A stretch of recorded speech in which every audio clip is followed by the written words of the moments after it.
Snow slammed against the windows of the small log cabin as if the storm itself were, alive and furious, howling like a hungry wolf searching for weakness.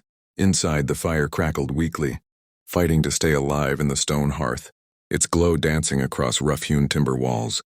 Mary Thompson wrapped an extra quilt around her youngest son. Samuel, who shivered on the worn rug near the fire, his small hands cupped around a tin mug of weak broth. Ethan, her eldest, stood by the frosted window, staring into the blur of white that swallowed the world beyond. They had survived storms before, many in fact, but tonight felt different. Tonight the wind screamed like it carried bad news. "Ma," Ethan whispered, not turning from the window. "Something's out there." Mary straightened slowly, exhaustion etched beneath her eyes, but her spirit still unbroken.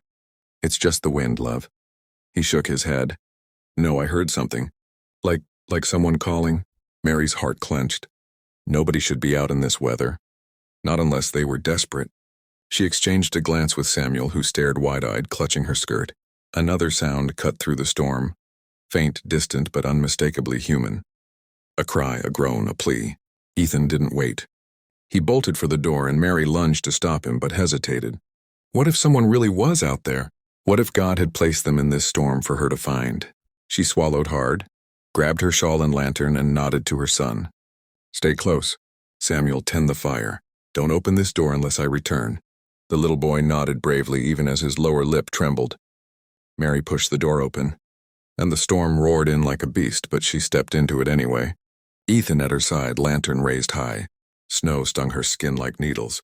The world was nothing but white chaos, until she saw it. A figure half buried in the drift near the split rail fence. A man, face down, unmoving. "Ma!" Ethan gasped. "Help me!" Mary cried as they fought through the snow, kneeling beside him. The man's face was pale beneath his unshaven jaw, his lips blue, his body stiff. A cowboy, by the look of the leather coat and revolver still strapped at his side. Mary pressed her fingers to his neck. There, faint, but alive. "Ethan, grab his arm. We have to get him inside." It wasn't easy. The snow gripped him like a grave. But together, mother and son hauled the stranger toward the cabin, stumbling and gasping until the door came into view. Samuel flung it open, eyes wide with fear and wonder. They dragged the man inside and laid him by the fire. His body shivered violently as warmth fought to reclaim him. Mary stripped off his coat and boots with urgency, rubbing his arms, praying desperately beneath her breath. "Please, sir, stay with us. Don't you die in my home." The fire crackled louder, casting light upon his face. The boys hovered anxiously at her side. They didn't know it yet, but the stranger they had just saved from the storm would one day become the man who saved them all. Steam curled from the bowl of broth as Mary carefully lifted the stranger's head and pressed the spoon to his lips. He was still unconscious, breath shallow but steady now. His skin had begun to warm, color slowly returning beneath the beard shadowing his jaw. Ethan and Samuel sat cross-legged on the rug nearby, eyes unblinking, studying every inch of the man as if he were some kind of outlaw or angel fallen from the storm. The fire snapped loudly, filling the silence with a restless crackle. "You think he's dangerous?"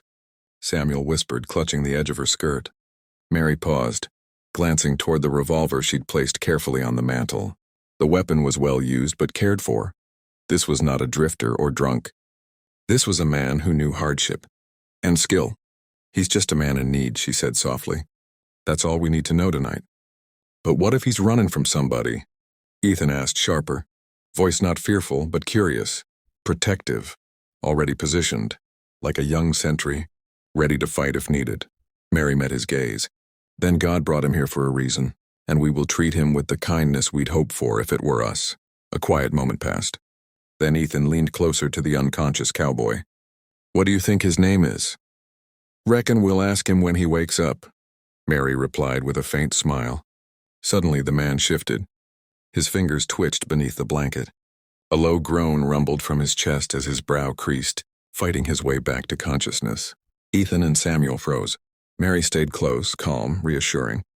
The cowboy's eyes fluttered open, hazy blue, disoriented, scanning the room slowly before locking onto her face. Confusion and instinctive wariness flickered in his gaze. His hand moved weakly as if searching for the gun that was no longer at his side. "You're safe," Mary said gently, pressing her hand to his chest. You're in my home. You were found in the storm. He blinked, breath shaky. Where am I? Thompson Homestead, 2 miles east of Pine Creek. The cowboy stared at her, then glanced toward the boys, who leaned forward like puppies waiting for a command. Finally, his voice rasped out again. You saved me. Mary nodded.